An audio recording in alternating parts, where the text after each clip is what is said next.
ازيكم يا ذكاء، عاملين انتوا؟ وحشتوني جدا جدا. في بداية الفيديو ما تنسوش تشتركوا في القناة وتفعلوا زر الجرس ولايك وشير عشان يوصلكم كل جديد. انا النهارده جايلكم بحل واختراع، وطبعا عايزاكم تجربوها. قلت لما اجربها لوحدي قلت اجربها معاكم. وطبعا يلا بينا نشوف بقى الخطوة الاولى. اول حاجة معانا لتر حليب ومعلقتين سمنة او زبدة يعني، ومعلقتين سكر وخمس معالق دقيق ومعلقتين لبن بودرة وباكوين فانيليا. وطبعا الصوص بقى بتاع الحلويات ديت اهو. هنحط بقى ربع كوباية زيت، نص كوباية حليب، نص كوباية كاكاو، ونص كوباية سكر. وطبعا يا أصدقائي بقى الخطوة الأولى، أول حاجة نحط لتر الحليب يسخن على النار،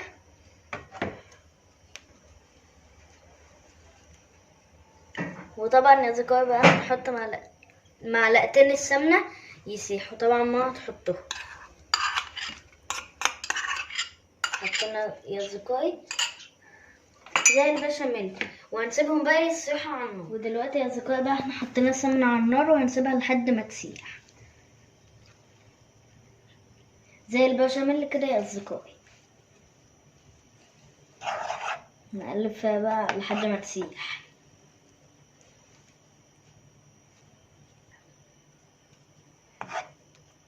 هنقلبها بقى يا أصدقائي،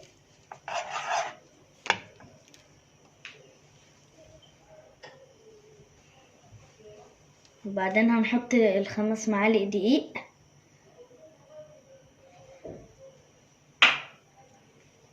وهنحط اللبن البودرة، وطبعا هنقلبهم بقى، هنقلبهم لحد ما السمنة تسيح ولحد ما يتعملوا كلهم مع بعض، لحد برضه ما ريحتهم تطلع.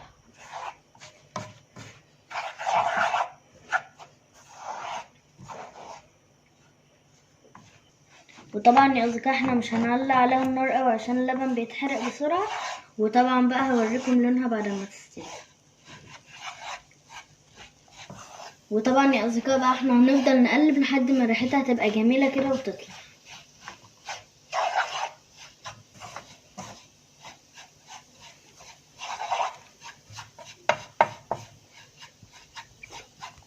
وطبعا يا أصدقائي النار ما تبقاش برضو عالية قوي عشان اللبن وما ما يتحرقش. وطبعا تقلب باستمرار بقى.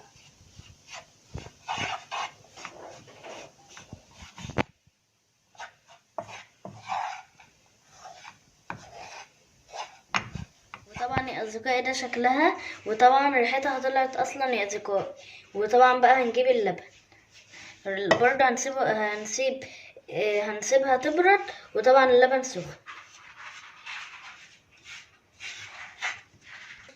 وطبعا يا أصدقائي بقى هنقلبه، وطبعا نحط بقى معلقتين السكر في الحليب، وهنحط بقى باكوين الفانيليا،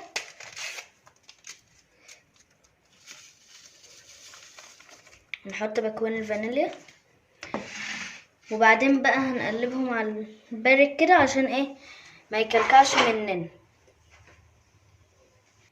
وهنقلبهم بقى يا أصدقائي.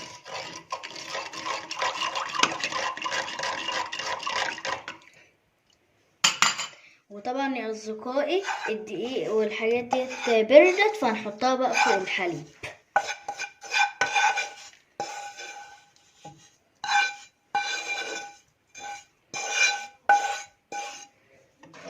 وهنقلبهم برضه، وهنرفعهم على النار بقى يا أصدقائي. وطبعا يا أصدقائي بقى احنا رفعناها على النار، وهنفضل نقلب بقى لحد ما تبقى زي البشاميل كده.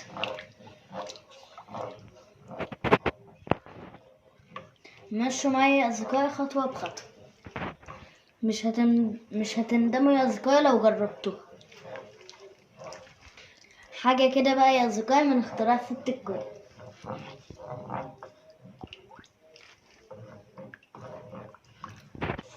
وطبعا يا اصدقائي بقى عشان ما اطولش عليكم هوريكم بقى قوامها الاخير. طبعا يا اصدقائي هنعملها على نار هاديه ونقلب باستمرار عشان ما تعملش كلكعه. انا كل ما اقفل هقول لها افتح تاني. وعشان يا اصدقائي لو في كلكعه النار الهاديه والتقليب باستمرار بيفكوا. ولسه مستمرين يا اصدقائي في التقليب زي ما احنا، زي البشاميل. وطبعا يا اصدقائي هو انت هتقول ان انا ما بخرجش من المطبخ، بس انا عشان بحبكم فعايزه اوريكم كل حاجه انا باكلها. طبعا يا اصدقائي بقى هو نازل من على النار وده شكله. وطبعا بقى هنعبيه في البولات، ما هتعبيهم بقى دلوقتي.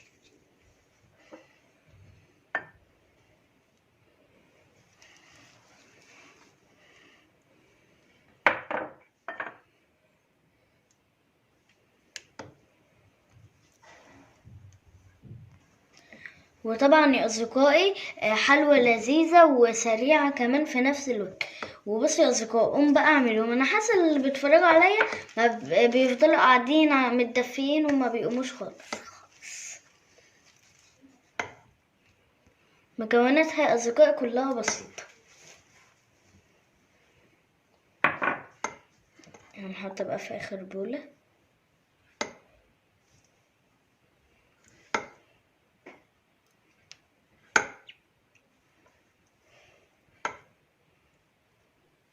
وطبعا يا اصدقائي بقى الخطوة التانية الصوص بتاعه. طبعا ده شكله النهائي. هنحط بقى الصوص بتاعه. هنجهزه نص كوباية كاكاو ونص كوباية حليب ومعلقتين سكر وربع كوباية زيت. هنحط نقطة بنقطة عشان لو مسك ما نكلكعش. نحط الكاكاو واللبن والسكر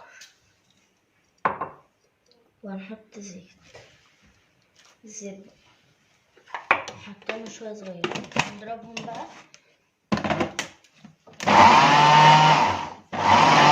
شفتوا شكله يا اصدقائي؟ وطبعا هو مسك، محطناش الزيت كله عشان هو مسك. هنفضيه بقى في كوبايه. وطبعا يا اصدقائي بقى احنا فضينا اهوت وسيبنا شويه لبن ونحطه بقى فوق شويه بشويه. نقلبه كده عشان يا اصدقائي يبقى سايب شويه، ما يبقاش ماسك قوي، عشان نعرف نفضيه على الوش. بقى الحلوى بردت وطبعا الصوص جاهز، فهنحطه بقى فوق على الوش كده. وده شكله.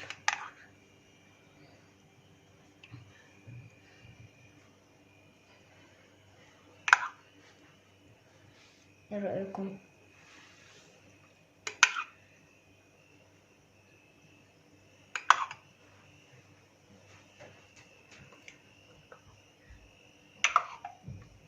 جربوها يا اصدقائي، طعمه بيبقى جميل جدا.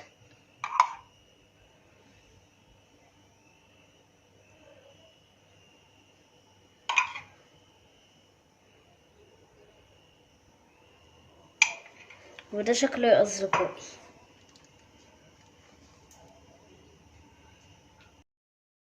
شكلها النهائي يا اصدقائي، وجربوها عشان طعمها جميل. وطبعا بعد ما سيبناها نص ساعة في التلاجة. وده شكله بقى يا اصدقائي. انا جيت ادوقه معاكم. بسم الله.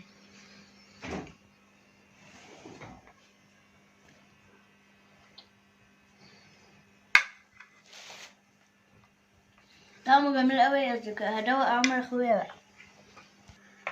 هدوق بقى عمر اخويا يا اصدقائي.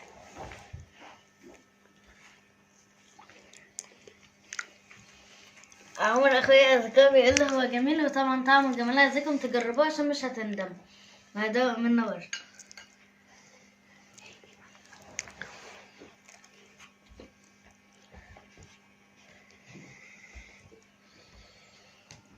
من اختي يا جماعة برضو دقتها طعمها جميل جدا وعايزاكم تجربوها.